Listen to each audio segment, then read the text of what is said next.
بسم اللہ الرحمن الرحیم۔ السلام علیکم رحمۃ اللہ وبرکاتہ۔ فرینڈس، آج کی اس ویڈیو میں آپ کو نمو اور نشوونما کے بارے میں سمجھاؤں گی۔ نمو اور نشوونما کے درمیان فرق بتاؤں گی۔ ٹیٹ میں سائیکالوجی میں پوچھے جانے والا اہم ٹاپک ہے۔ اس سے بہت سارے سوالات پوچھے جاتے ہیں، اسی لیے آپ نوٹ کر لیجئے گا تاکہ آپ کو پریپریشن میں آسانی ہو۔ نمو اور نشوونما، concept of growth and development. Number 1، growth, نمو۔ نمو کسے کہتے ہیں یہاں دیکھیں گے۔ کسی مرد میں عمر کے اعتبار سے واقع ہونے والی جسمانی تبدیلیوں کو نمو گروتھ کہتے ہیں۔ کون سی تبدیلیوں کو؟ جسمانی تبدیلیوں کو نمو گروتھ کہتے ہیں۔ نمو یعنی انگلش میں سے گروتھ کہتے ہیں۔ نمو دو قسم کا ہوتا ہے۔ اے، بیرونی یا خارجی نمو، ایکسٹرنل گروتھ یعنی بیرونی یا خارجی نمو جو باہر دکھائی دینے والا نمو۔ بی، داخلی یا اندرونی نمو، انٹرنل گروتھ، اندرونی یعنی جسم کے اندر واقع ہونے والا نمو، اس کو انٹرنل گروتھ کہتے ہیں۔ اے، بیرونی یا خارجی نمو، اس نمو کے تحت جسمانی بناوٹ اور ظاہری اعضاء میں ہونے والی تبدیلیاں شامل ہوتی ہیں۔ مثال، قد، وزن اور حرکتی افعال میں تبدیلی وغیرہ۔ بی، داخلی یا اندرونی نمو، اس نمو کے تحت فرد کے اندرونی اعضاء جیسے دل، معدہ، گردہ، دماغ میں ہونے والی تبدیلیاں شامل ہوتی ہے۔ تو یہاں دیکھیں، بیرونی یا خارجی نمو بولے تو جسم کے باہر جو ہونے والی تبدیلیاں، جیسے قد بڑھتا بچوں کا تو اس سے ہمیں معلوم ہوتا ہے، یعنی وزن گھٹتا یا بڑھتا، پھر ان کے حرکتی افعال، یہ کیا ہے؟ بیرونی یا خارجی نمو کی علامت ہے۔ پھر داخلی یا اندرونی نمو یعنی جو جسم کے اندر ہوتی ہے، جیسے دل، معدہ، گردہ، دماغ میں ہونے والی تبدیلیاں بہت ساری، یہ ہمیں دکھائی نہیں دیتی، اس لیے انہیں کیا کہا جاتا ہے؟ داخلی یا اندرونی نمو کہا جاتا ہے۔ مثال، غدود اور عصبی نظام میں تبدیلی وغیرہ۔ نمبر 2، ڈیولپمنٹ، نشوونما۔ یہ نشوونما کسے کہتے ہیں یاد رکھ لیجئے۔ نمو اور نشوونما میں سے ایک سوال ضرور پوچھا جاتا ہے ٹیٹ میں۔ دیکھیے، فرد کے صفات، رجحانات، صلاحیتوں اور اخلاقی میدان میں ہونے والی تبدیلیوں کو نشوونما، ڈیولپمنٹ کہتے ہیں۔ ڈیولپمنٹ کسے کہہ رہے ہیں ہم؟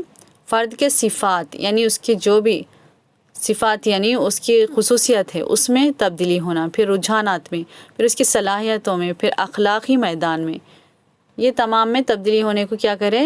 اسے نشوونما کہتے ہیں۔ نشوونما ایک ایسی تبدیلی ہے جس کو ہم ظاہری طور پر دیکھ نہیں سکتے۔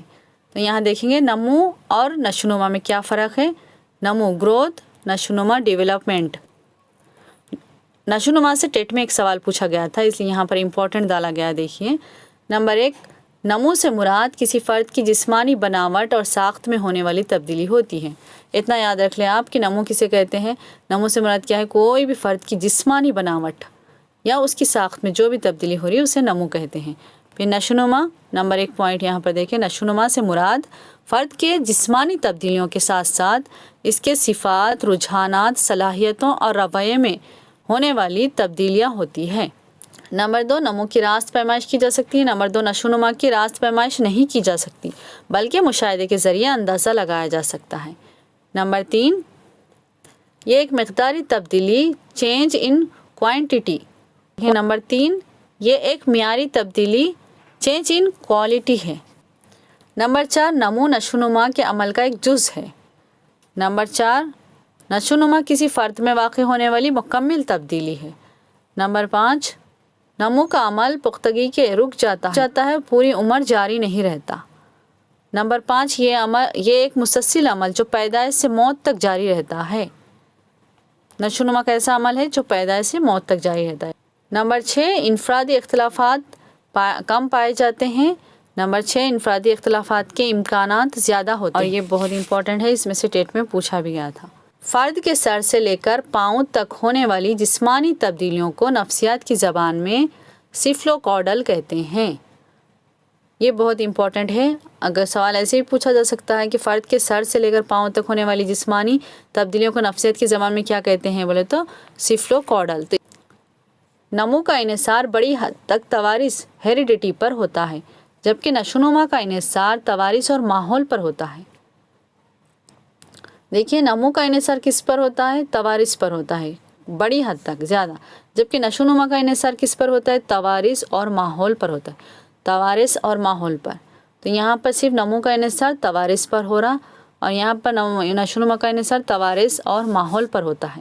تو یہ سوال پوچھا گیا تھا ٹیٹ میں، یہاں پر دیکھیے امپورٹنٹ ڈالا گیا تھا۔ یہ ایگزام لکھ کے آنے کے بعد جو بھی پوچھے گئے تھے نوٹس میں سے یہاں پر امپورٹنٹ ٹک کر دیے تھے۔ دیکھیے کیا پوچھا گیا تھا، نشو و نما کا انحصار کس پر ہوتا ہے؟ تو توارث اور ماحول پر ہوتا ہے، اس کا آنسر تھا۔ ماں باپ کی جسمانی اور ذہنی خصوصیات کا اولاد میں منتقل ہونا توارث ہے۔ جیمس ڈریور نے کہا، دیکھیے والدین کی خصوصیات ان کے بچوں میں منتقل ہونے کے عمل کو توارث کہتے ہیں، جیسے جسمانی، ذہنی اور دوسری فطری خصوصیات میں بچے اپنے والدین سے ملے جلے ہوتے ہیں۔ تو توارث کسے کہتے ہیں؟ یعنی جو بھی والدین کی خصوصیات بچوں میں منتقل ہوتی ہیں اسے توارث کہتے ہیں۔ انسانی خلیے میں کروموسومز کی تعداد 46 ہوتی ہے، تو یہ بھی پوچھا جا سکتا ہے۔ آل پوائنٹس ہے نا، امپورٹنٹ ہے، آپ اس کو پوائنٹس کی شکل میں لکھ لیجئے یا ایسے ہی نوٹ کر لیجئے، آپ کو جیسے بہتر دکھ رہا آپ ایسے کر سکتے ہیں۔ باپ کے من میں اسپرم سے 23 کروموسومز اور ماں کے بیض سے اویوم سے 23 کروموسومز حاصل ہوتے ہیں۔ نر زوجے اور مادہ زوجے کے ملاپ سے جفت زائگوٹ بنتا ہے۔ ہر کروموسومز پر جین پائے جاتے ہیں۔ فرد میں ہونے والی مختلف خصوصیات کا ذمہ دار اصل میں یہی جینز ہوتے ہیں۔ ان خصوصیات کو توارثی خصوصیات کہتے ہیں۔ توارث کے ماہرین کو ہیریڈیٹیزین کہتے ہیں۔ فرد کی نشو و نما کا انحصار توارث پر ہوتا ہے۔ پیئرسن، ڈک ڈیل اور سر فرانس گالٹن اور گوڈارڈ نے توارث پر بہت کام کیے۔ تو توارث پر کس نے کام کیا بولے تو یہاں یاد رکھیے، پیئرسن، ڈک ڈیل اور سر فرانس گالٹن اور گوڈارڈ۔ اوکے، یہ 4 نفسیات دان نے توارث پر بہت کام کیے۔ آر این اے اور ڈی این اے ماں باپ سے بچوں میں موروثی خصوصیات کو منتقل کرنے میں مدد دیتے ہیں۔ موروثی خصوصیات کو منتقل کرنے میں کون مدد دیتے ہیں بولے تو آر این اے اور ڈی این اے۔ بچے کی شخصیت کا ہر ایک پہلو پر جغرافیائی، سماجی اور ثقافتی ماحول کا گہرا اثر ہوتا ہے۔ نیکسٹ، مناسب سماجی اور ثقافتی ماحول نہ ملنے پر جسمانی نشو و نما کی رفتار دھیمی ہو جاتی ہے۔ گورڈن نامی نفسیات دان نے کہا کہ مناسب سماجی اور ثقافتی ماحول نہ ملنے پر جسمانی نشو و نما کی رفتار کیا ہو جاتی ہے؟ دھیمی یعنی آہستہ ہو جاتی ہے بول کے انہوں نے کہا۔ ٹھیک ہے، وہ بیرونی عوامل جو فرد کی شخصیت پر اثر انداز ہوتا ہے ماحول کہلاتا ہے۔ تو کون سے بیرونی عوامل ہیں جو شخصیت پر اثر انداز ہوتے ہیں؟ بیرونی عوامل پوچھا جا رہا ہے یہاں پر، کون سا بیرونی عوامل کون سے ہے پوچھا جا رہا ہے۔ تو بیرونی عوامل کون سے ہیں؟ ماحول ہے جو شخصیت پر اثر انداز ہوتے ہیں۔ ماحول کے ماہرین کو انویرونمنٹلسٹ، ماہر ماحولیات کہتے ہیں۔ ماحول کے جو ماہرین رہتے ہیں ان کو کیا کہتے ہیں؟ ماہر ماحولیات کہتے ہیں، انویرونمنٹلسٹ۔ نیکسٹ، گورڈن اور جے بی واٹسن مشہور ماہرین ماحولیات ہیں۔ مشہور ماہرین ماحولیات کون ہیں بولے تو جے بی واٹسن اور گورڈن۔ جڑواں بچوں ٹوئنز پر فری مین اور ہالزنگر نے بہت کام کیا۔ تو جڑواں بچوں پر ٹوئنز پر کون سے نفسیات دان نے کام کیے بولے تو فری مین اور ہالزنگر۔ توارث اور ماحول مل کر ایک بچہ اور اس کی نشو و نما تشکیل دیتے ہیں۔ امید کرتی ہوں کہ آپ کو یہ ویڈیو سمجھ میں آئی ہوگی۔ اگر سمجھ میں آ گئی تو لائک کیجئے، شیئر کیجئے اینڈ سبسکرائب کیجئے اور کمنٹس میں بتائیے کہ کون سے ٹاپک پر آپ کو ویڈیوز چاہیے۔